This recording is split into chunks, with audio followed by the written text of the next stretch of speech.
5 कर 1 5 5 कर 2 10 से 5 कर 24 5 कर 5 कर 6 5 कर 8 5 कर 7 5 कर 9 5 कर 10 تو اکون 5 karış kare azot kalsa değil mi?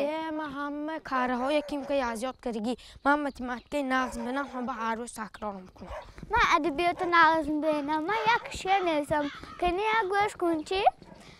گنجشکه که بیچاره چرا گشت آواره با این لباسیتونون در این هوای خنوک از خنوکی میترسی درخت میلازی آفرین بارکالله دخترا بچه ما گفته بودم که درباره گنجشکک 4 جمله نوشته بیت اومانه این باشد شعر رئیس آمده است بهترین احسن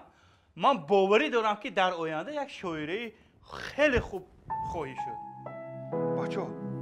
بچه این شخص باید چی گویه؟ آفرین آفرین آفرین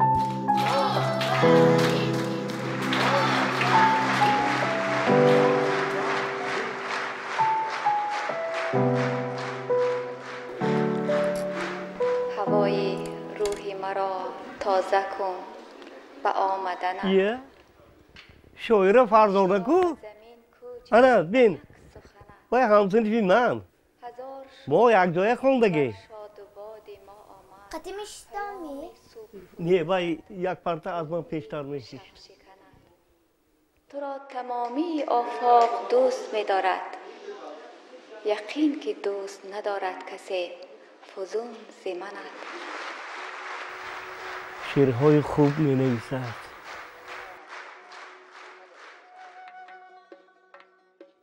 بابا جان بابا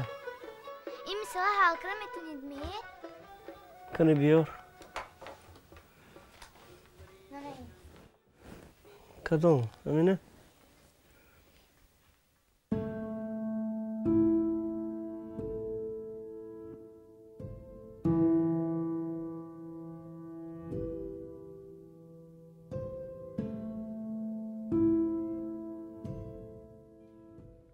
شده معلم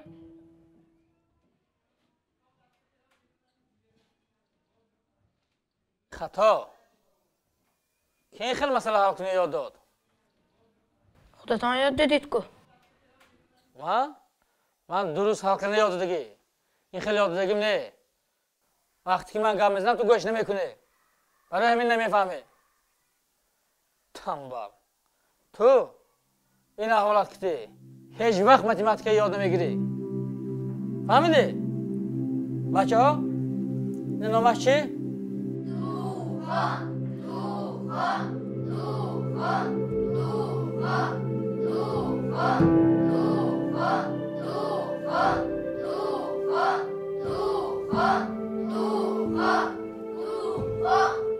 पाँच कर 1 5 5 कर 2 10 से 5 कर 24 5 कर 5 5 कर 6 5 कर 8 5 कर 7 5 कर 9 5 कर 10 50